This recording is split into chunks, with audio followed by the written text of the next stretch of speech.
with my sister, Tracie Guy Decker, and she does use a hyphen. And I'm here with my sister, Emily Guy Birkin. She does not use a hyphen. It's true. And together we are doing Lightbringers, where we illuminate the deeper meaning of the crime-solving devil TV show. And yes, we are overthinking it. Oh, yeah. Totally overthinking it. And so today we're overthinking 503 and 504, Diablo, and it never ends well for the chicken.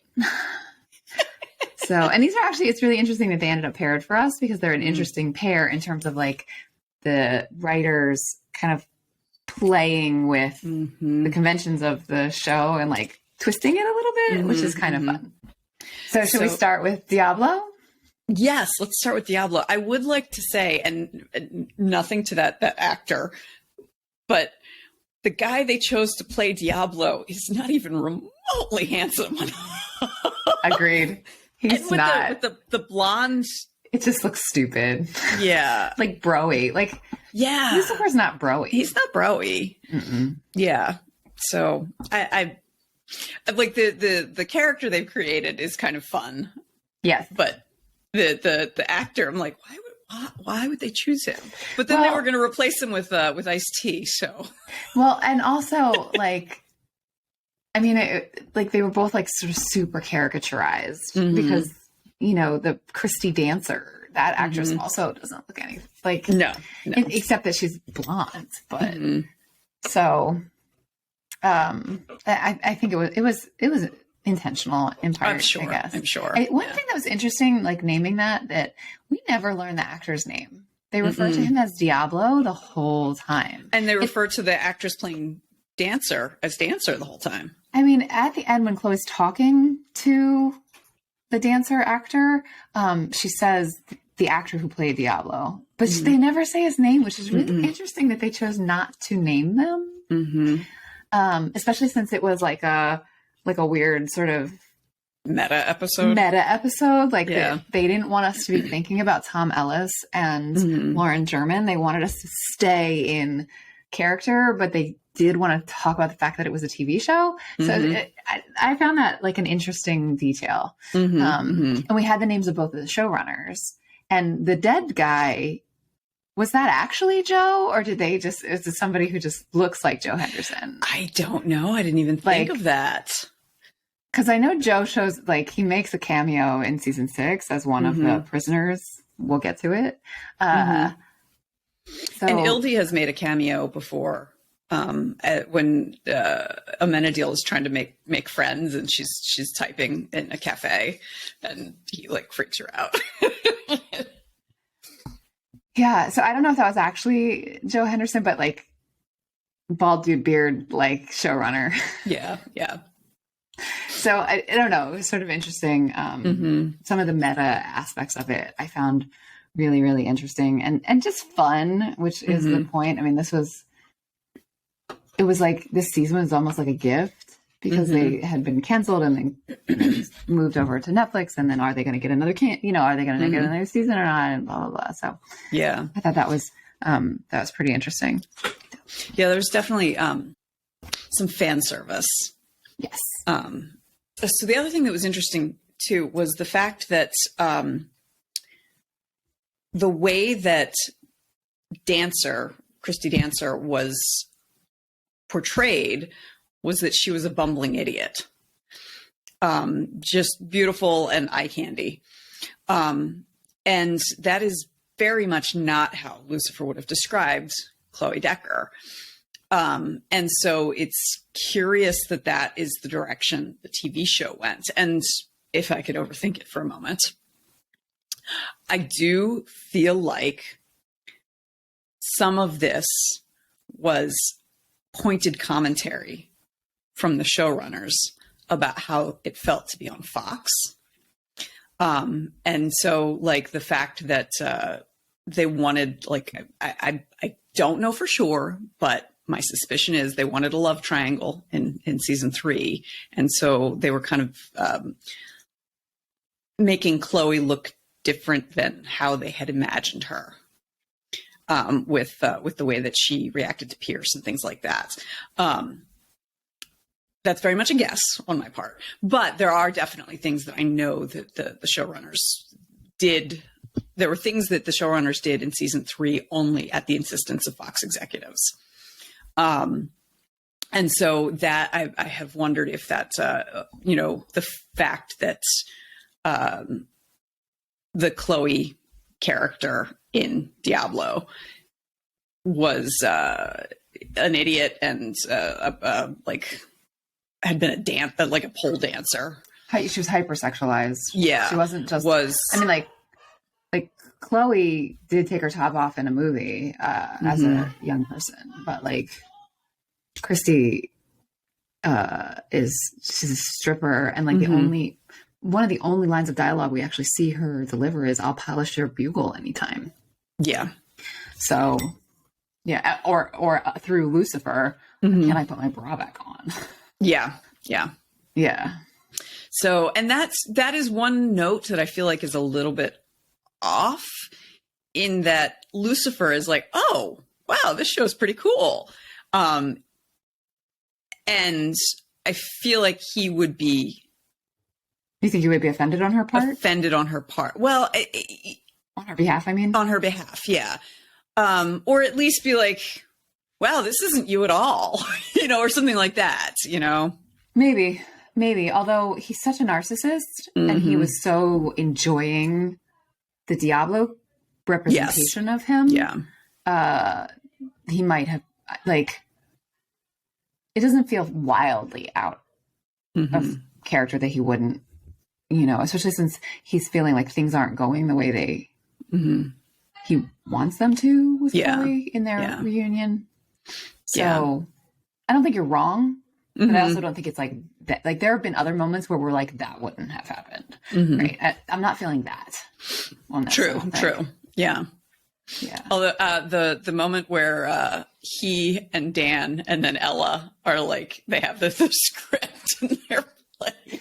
Well, that actually is really interesting in that Lucifer takes on the role of Christy in that American accent that sounds like Michael, and has Dan do Diablo. Like, that's weird, isn't it? Yeah. Because he was so narcissistically into it. Wouldn't he want to play the character that was him? Yeah. I don't know. The other thing that I feel like is a little not miss the mark, but like not bullseye, is I know it is the show convention that Lucifer sees himself in the case of the week and like thinks that there's some insight that he can gain. And this time it's Chloe and like it's been Chloe because it was Michael and whatever.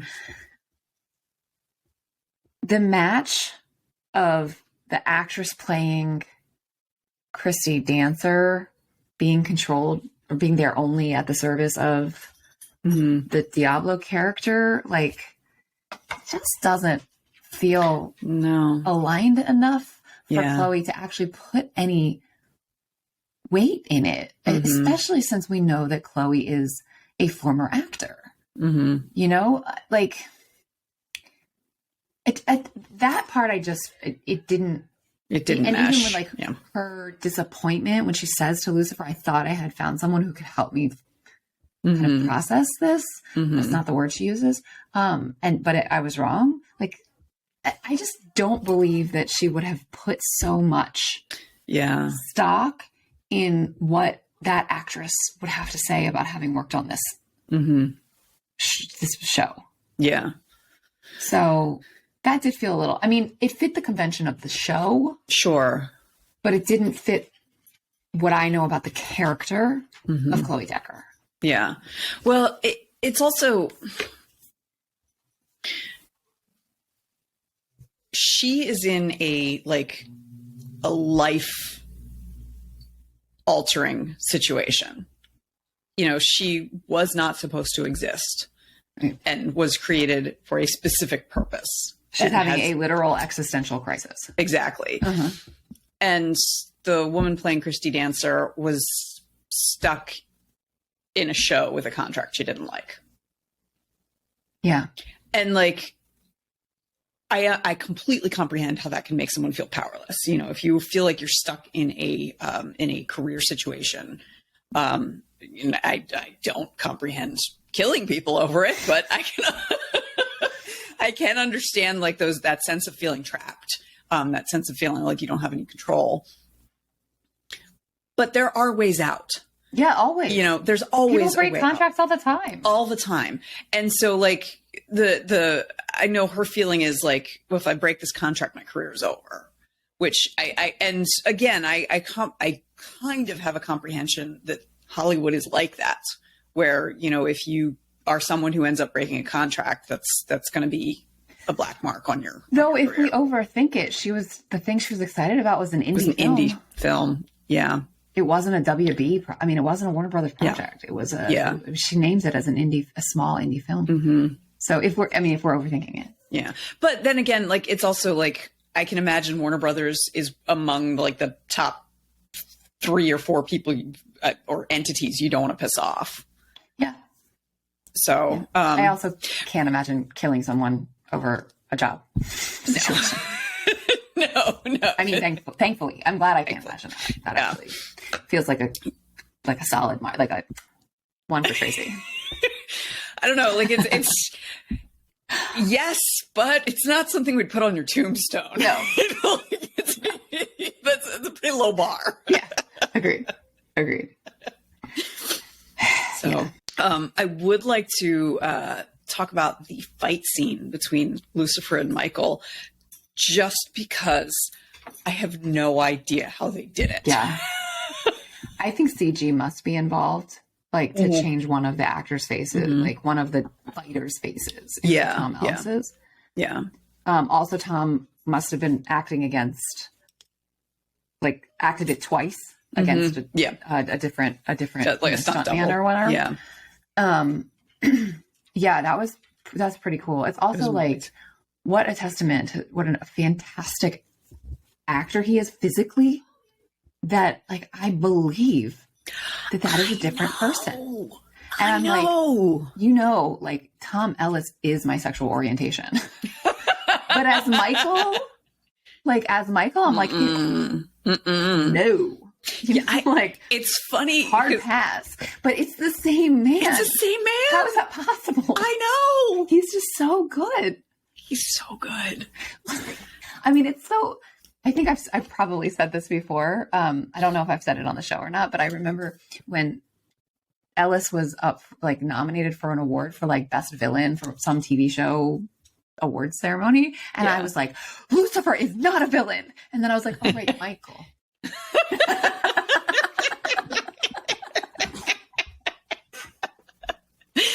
Oh my goodness. Something like it's partially costuming. Like something about a turtleneck and blazer is just really unappealing. Not okay. Yeah. So I think that's part of it, but it's not just he holds his face in such a way that it makes those same features just deeply unattractive. Mm-hmm. It's really, really fascinating to me. Yeah, it's amazing to me that it's deeply upsetting seeing Michael on screen. Mm-hmm. And I think some of it has to do with the fact that I recognize like that is the same actor. Yeah. And, like I find him so unappealing. Yeah. I mean, it's so much so that like I follow all these Tom Ellis fan stuff on social media, and every once in a while one will come through and it'll be like Lucifer Morningstar, and it's a picture of Ellis but like with dark wings, and I'm like, that is Michael. Get that off of my timeline. Lucifer has white wings and you need to get it right. Get it right. So I also it strikes me, well, no, I guess it makes sense. It's like the fact that this is the first time that Lucifer is like, all right, I'm going to mark you so that no one can mistake you for me again. And I was like, how is that the first time that this has occurred to him in, however many millennia? It only occurred to him because Maze's blade was right there. Oh, it was really like a moment of opportunity and not planning. Yeah. a different blade wouldn't work. That's true. Right? Yeah. Like, I'm sure they it has to be a demon and bloodied one another, but it has to be like the right, like, you know, a celestial blade of some kind. Yeah. So that makes sense. I'm thinking he's more pissed at Michael now than he's ever been in his life. I'm thinking, because he's trying to like screw things up with Chloe, potentially putting Chloe in danger, like all the things that he cares most deeply about. Yeah. So, yeah. I do want to talk about Maze and Lucifer's fight because it directly leads into it never ends well for the chicken. Okay. So we had talked about our last episode how like, oh my goodness, how could he not take Maze with him? Right. And it occurred to me after we recorded that first, since Linda had just had Charlie and Charlie was in danger, would Maze have left her? Even if Lucifer said, hey, I'm going back. Do you want to come with me? Which Lucifer still should have done. But he also was in a bit of a hurry, which, like, to give him to be as empathetic to him as possible, I imagine he had to do it quickly before he lost his nerve. Also, with the nature of time, like a few minutes here is yes, a few years down there or whatever. Yeah. And then the fact that when he and Maze fight with each other in this episode, and he says to her, "You're not my servant anymore. I'm letting you live your life." That is also like that's a valid point. That was actually that I had forgotten that was the reason that he gave, obviously, when we recorded last time. And I actually found that very endearing of him because his treatment of Maze throughout is like very problematic. Yeah. Up until this point. And that felt like the most he's seen her as an equal. And the most like open-hearted connection with her, even though she felt abandoned, that we've heard him kind of express not as like convenience, but as genuine sort of respect for her agency. Like, I don't feel like she's, and that's part of what's so hard for her is she's never actually had agency. Well, and he sucks at communicating. Like, he didn't say that to her. Right. If he'd said like, "Hey, you're not my servant anymore, so I have to go," but you need to live whatever life you need to live, and I'd love to see you, but have a men and deal bring you down. Yeah. Whatever. Yeah. It's the fact that he didn't say anything. He could have freaking texted her. Yeah. Quick text before you scarpered. So but that actually, it all fits and is, I feel like, well written in that it all fits with the character, with the characters. Totally. So, that she would feel abandoned and that he is being, he's attempting to be respectful of her choices. Yeah. Or allow her to make her own choices or whatever. Yes. Yeah. And then, I mean, when he's like, Amenadiel has wings, he could have taken you down, was reasonable, but also, like, in that moment, kind of an unfair thing to say. Yeah. But he could have texted her, like, "Hey, I'm heading. Do you want to come home? Have Amenadiel bring you." Yeah. Like. Yeah.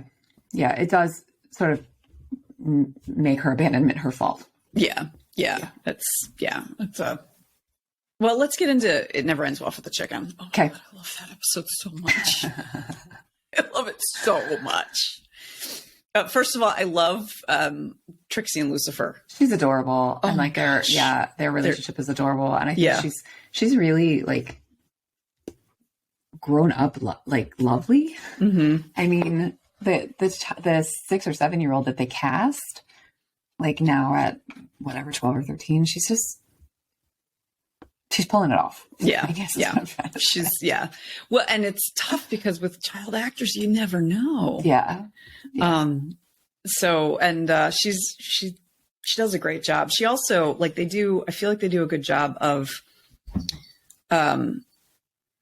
she's a little old to be like, hey, let's have a story.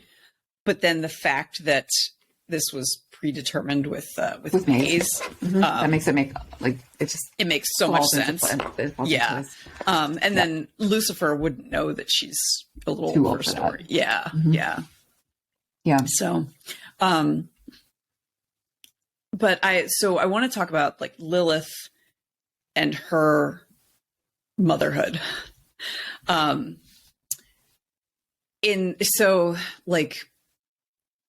She was a shitty mother. You think? Very, very, very shitty mother. But it's when she's talking to Lucifer and saying, like, he asks, do you want me to bring your children up to say goodbye? And she's like, no, they're perfect as they are. Mm-hmm.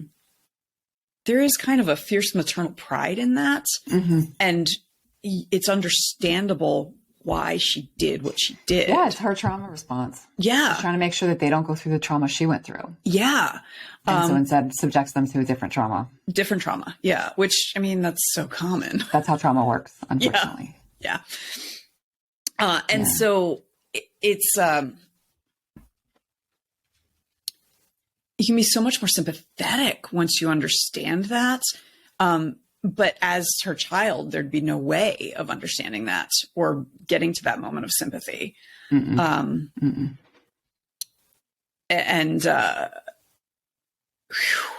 it's just tragic. And it also, the thing that I found really interesting is Leslie Ann Brandt plays Lilith, but it's another one where, like, I never thought of her as Maze during that, the 1946 sequence. Yeah. And the way that she and Lucifer interact is very different. And some of it is, I feel like he sees Lilith more as an equal. Totally.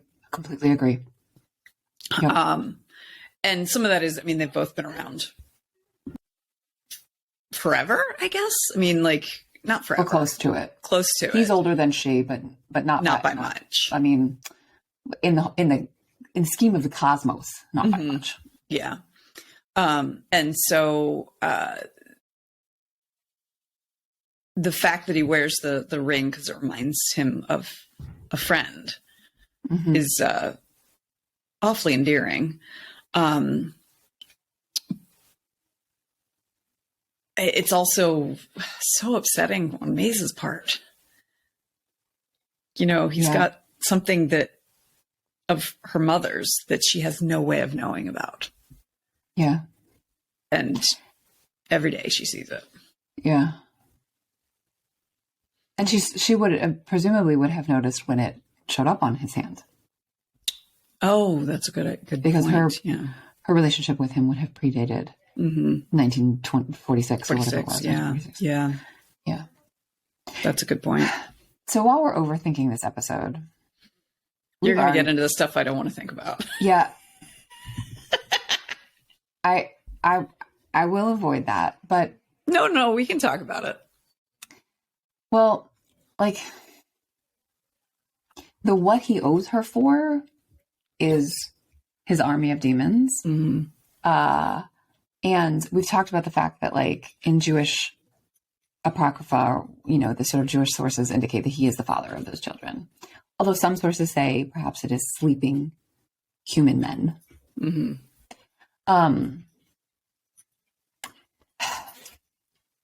The fact that she has the power to imbue her immortality into a inanimate object.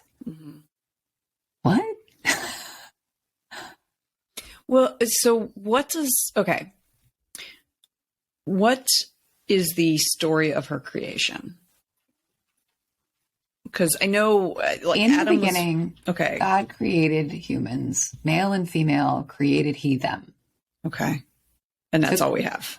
Hashem took clay, turned the clay into human beings, That's because that is said specifically of Adam, though. Like once we get this. So that is the assumption of later literature, is that they were both created from the same clay at the same time. Okay. I mean, and like last time we talked about Lilith, you asked about the etymology of the name, and I didn't know. So I've done a little bit of research, not a lot. There's a lot out there. And apparently there's some disagreement, but it seems to be related to other Proto-Semitic languages like Akkadian, where I'm going to probably pronounce it wrong because I've only read it. I haven't heard anybody say it, but like Lilu or Lilith, that was like a night demon. And even in the Hebrew, the way it's written, it looks like it may be related to the word Lila, which is night. So like night bird or night demon. In fact, and then at different points in the Hebrew scriptures, like in the prophets, there'll be like a list of monsters, and Lilith or Lilith will be one of the lists of monsters. So there's certainly like power ascribed to her after she leaves the garden. At least from the little sort of surface research that I did, some of that power is assumed to be because she consorted with the devil. Ugh. So because she actually was that's where the power came from. Yeah. Like I have idea that she so anyway, but even okay. Let me give you my idea. Okay. So God created Adam and Lilith out of clay and breathed life into them. Like that is how it's described. Yeah. Lilith gets banished. Yeah. Before Eve is created, we got the whole fruit of the tree of knowledge, which is the point at which Adam and Eve are banished and they are made mortal as part of their banishment. Okay. So, based on this, Lilith still had the breath of Hashem within her. But how did she have the control to breathe just it out? I'm actually not I'm not questioning the immortality. I'm questioning the control of like taking it out and then imbuing it into the ring.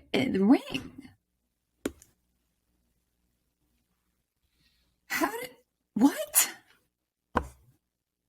And my next overthinking, which is totally because they didn't know that that's what the ring was. But the fact that he had the ring on the couple of times that he's died, he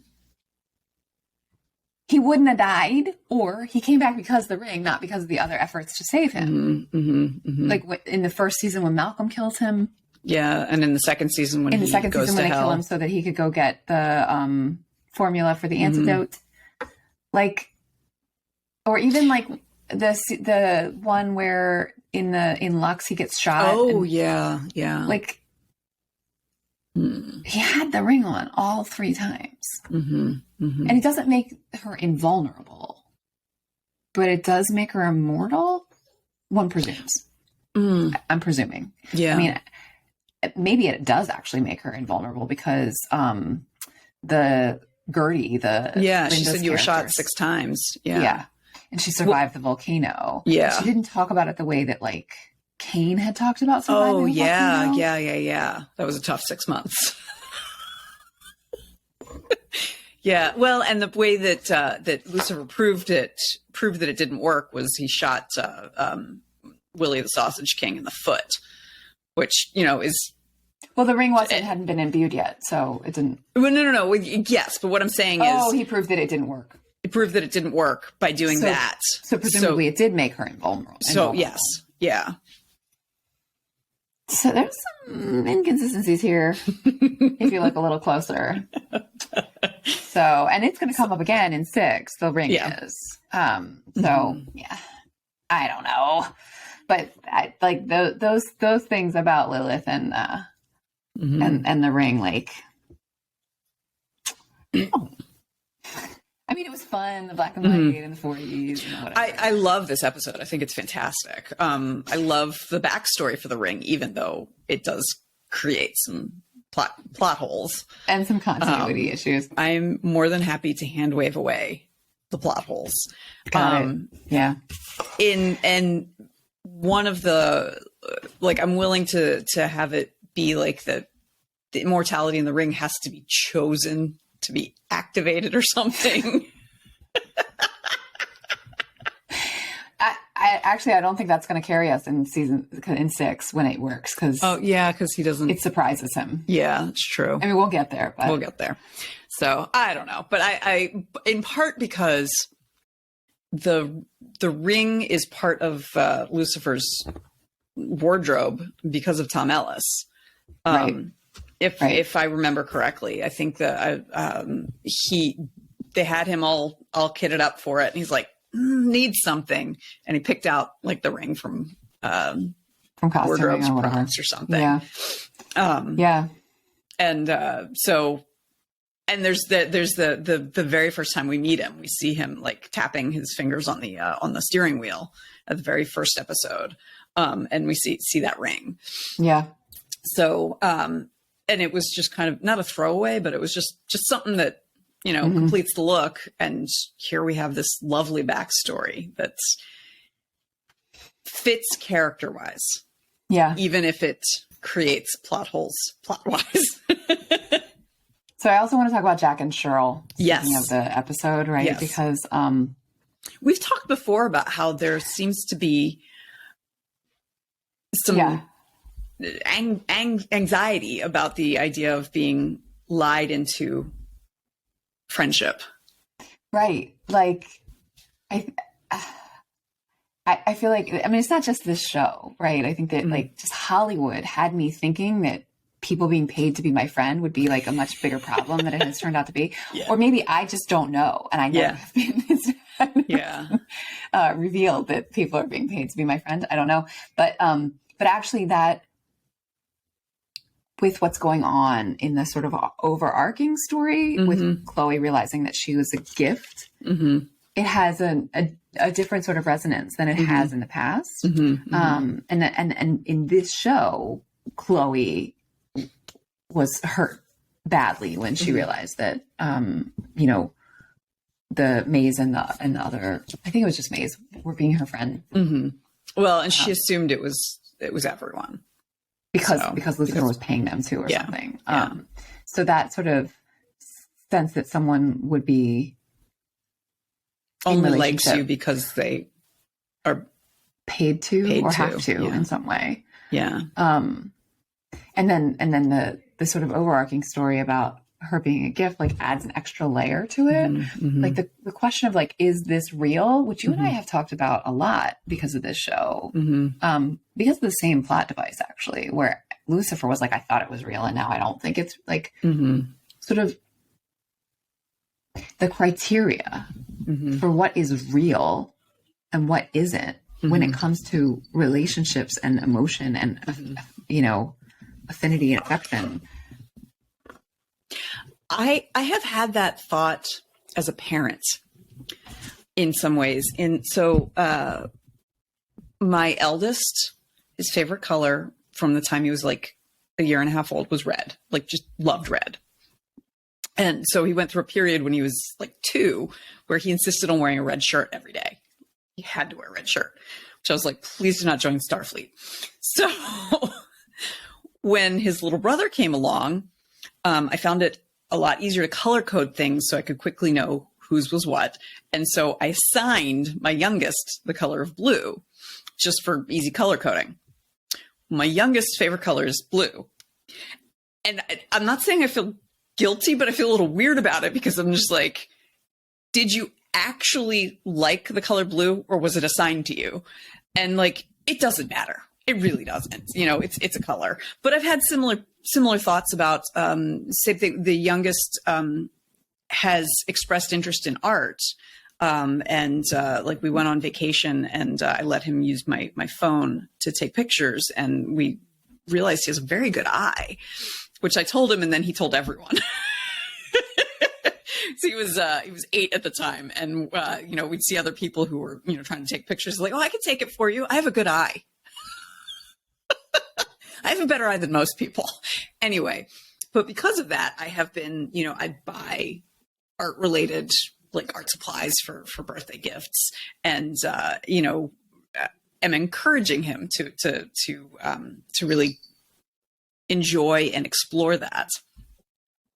And so it's not that I feel guilty, but I sometimes feel a little weird about it, because it's just like, how much of this is him and how much of this is me? And does it matter? Obviously, creating a human being for my child is different. But there is some of that too, like, there are forces working in your life that are intentional decisions by other people that you don't have control over, that do end up creating paths in your life that you might not otherwise be taking. And that doesn't necessarily mean that it's a bad thing. But it's an interesting question, because I know that I, like, thinking back on my childhood, there are things that I'm like, would I have chosen that if I had been raised in a different family? And I don't know. And sometimes that makes me a little frustrated.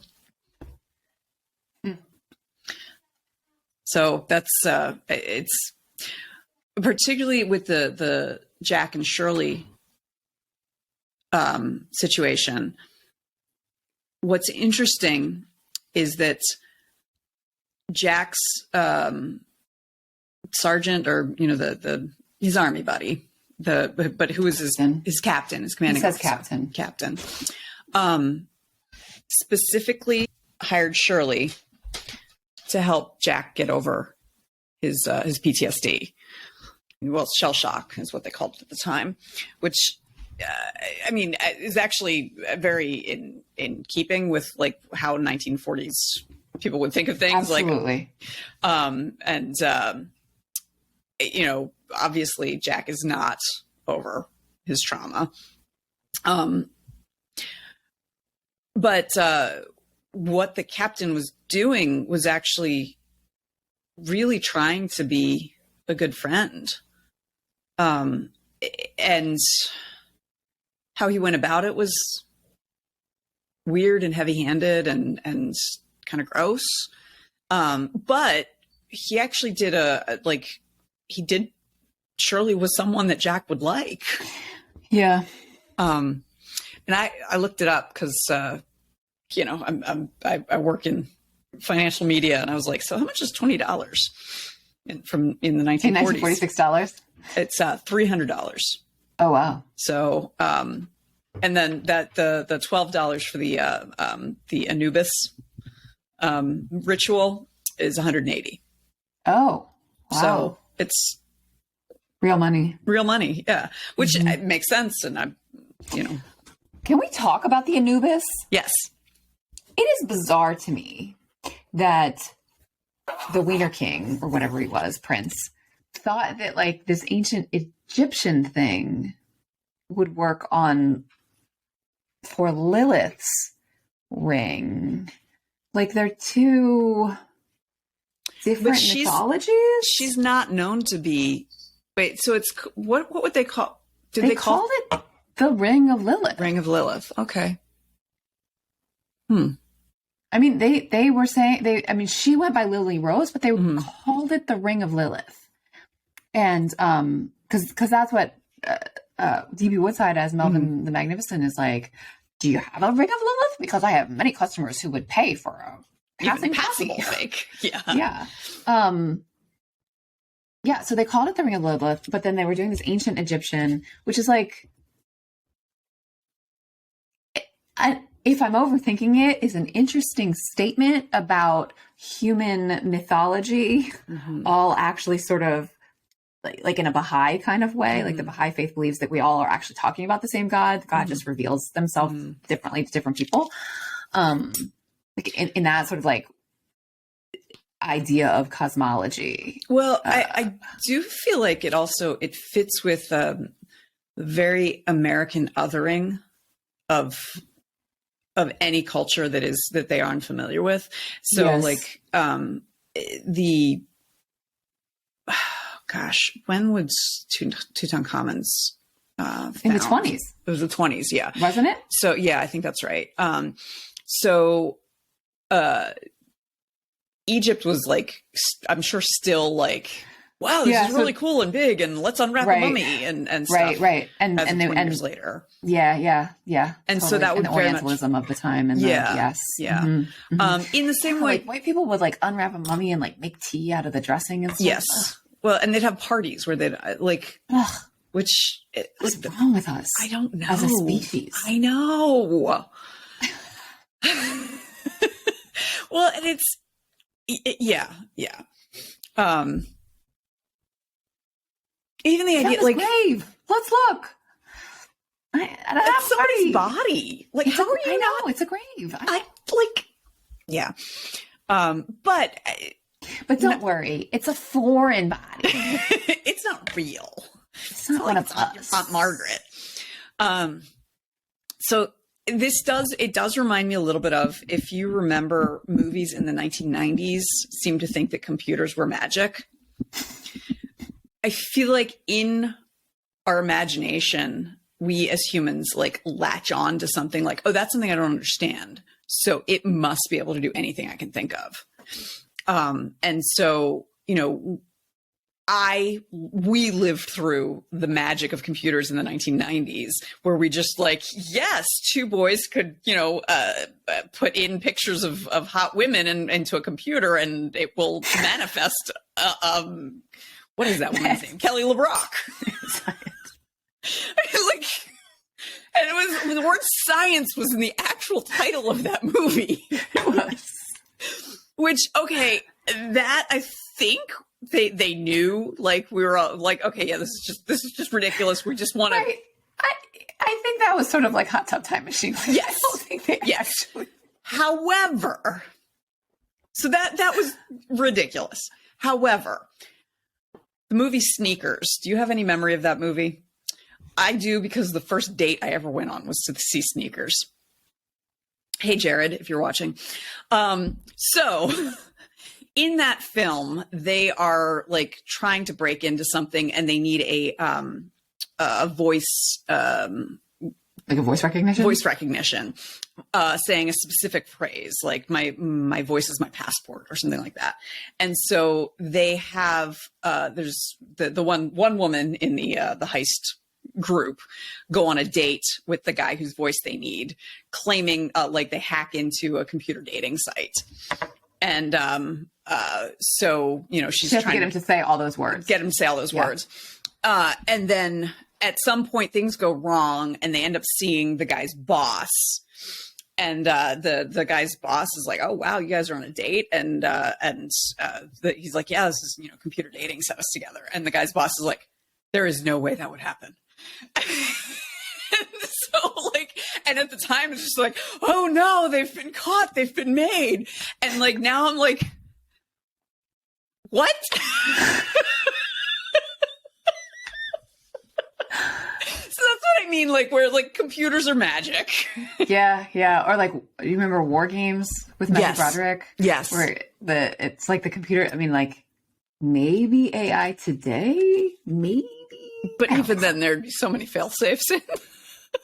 Yeah. So to bring it back to Lucifer,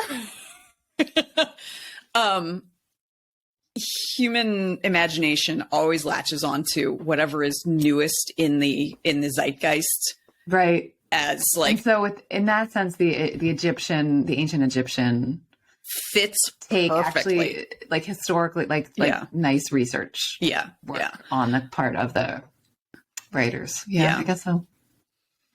Yeah. So, but and like, it's one of the things that I find interesting too, in that once you've lived through this once or twice, I struggle to understand the people who don't recognize it when it happens again. And I'm looking right at you, Bitcoin and NFT bros.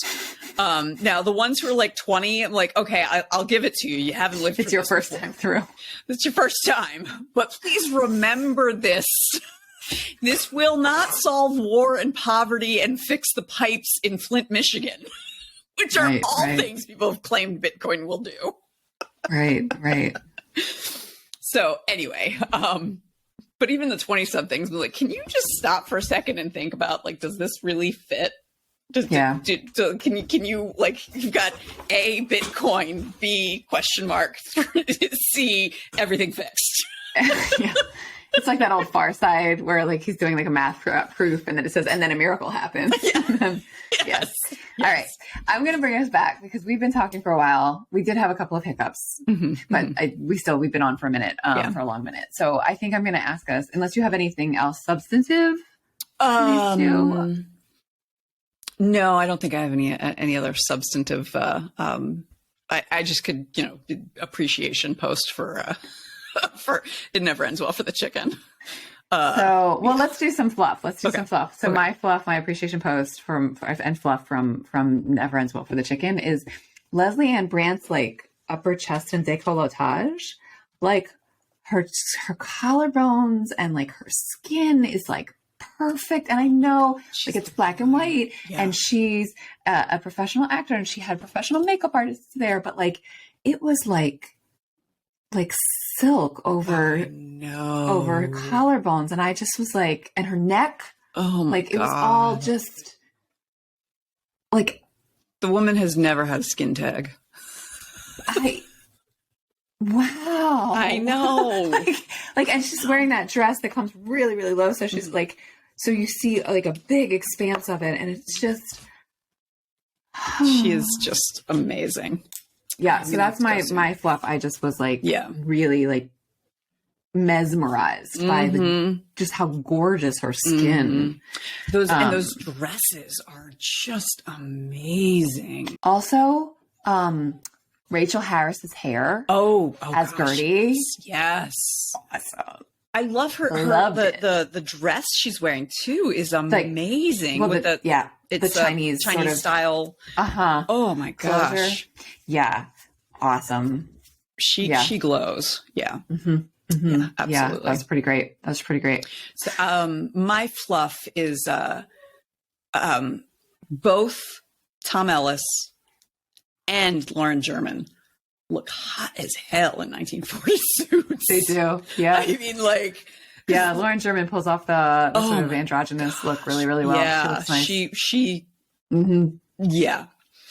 She rocked it. She really rocked it. And she actually, so in the you and I have talked about how we're not necessarily fans of her acting choices, but she sold the Jack character. Yeah, I think so too. Yeah, I believed her as Jack. I lost track of the fact that it was Lauren German. Exactly. It's Jack. Yep. And so I have sometimes wondered if maybe just the things that we don't like about her acting is not a lack of skill. It's just the choices. Maybe. Yeah. So, or possibly bad direction, or or editing. Wrong director for her. Yeah. That's a good point, because I felt the same way. Yeah. And their chemistry, Jack and Lucifer's chemistry was also. It was nice. I appreciated it. Yeah, it was very different from their chemistry as Chloe and Lucifer. But it was still just very enjoyable. Yeah, agreed. Another piece of fluff at the end of Diablo, when the actress who plays Christy Dancer is like complaining, like, I don't want to stay here where my main prop is a stripper pole. And then they start tussling, and then it's actually Chloe who uses the stripper pole to take her down. And I thought that was a really nice sort of turnabout, that even the stripper pole is a powerful tool for doing what you need to do. We're not in the objectification of the dancer. I thought that was really, like, it was subtle. Yeah. But I thought that was a nice little, like, commentary of some sort. I don't know exactly what, but I liked. Yeah, so it was also sort of meta that the character who played the Decker character was saying, I don't want to use this as a prop, and then Decker uses it as a prop in the show Lucifer. Like, there's some, I don't know. I like, I didn't notice it in the first time, but on rewatch to talk to you, I was like, Chloe used the stripper pole to like kick her. Yeah. Well, you know, it also, there's something kind of cool about, I feel like it's, I mean, the show in general is very non-judgmental about sex work. And it was like making it clear, like, this doesn't have to be disempowering. In the same way, like in the second episode, Shirley never feels like she has to apologize for her profession. It's just the fact that Jack didn't know, you know? And so I appreciated that too. And like in talking about it, it's not so much that Jack still describes her as the best thing that ever happened to him. It's not that no. And it's actually, it is, you're exactly right. It's that he didn't know. It's not that she used to be a call girl. Because he says the best thing that ever happened to you was based on a lie. Yes. Yeah. So it's not the best thing that ever happened to you turns out to be dirty. Yes.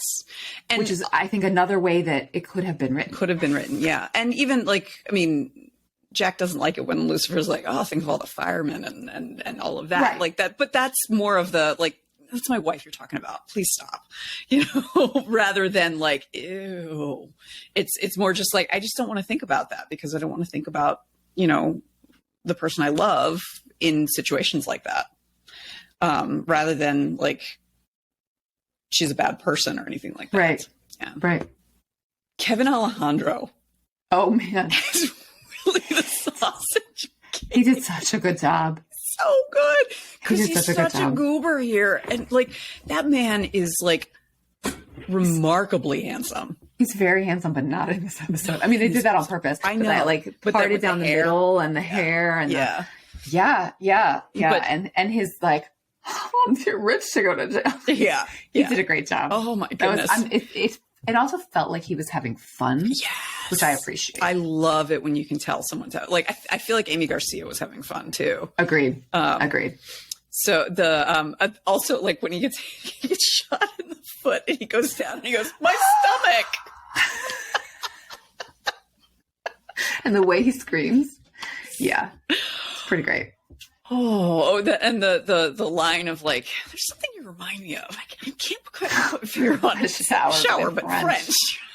I thought that was silly. That was just fan service. It was just fan service. That was just silly. But it was fun fan service, and I'll take it. But all right. Well, I'm not going to say I'll see you next week because who knows when we'll get to this again. Yeah. But I will see you next time. Yes. Happy birthday. Thank you.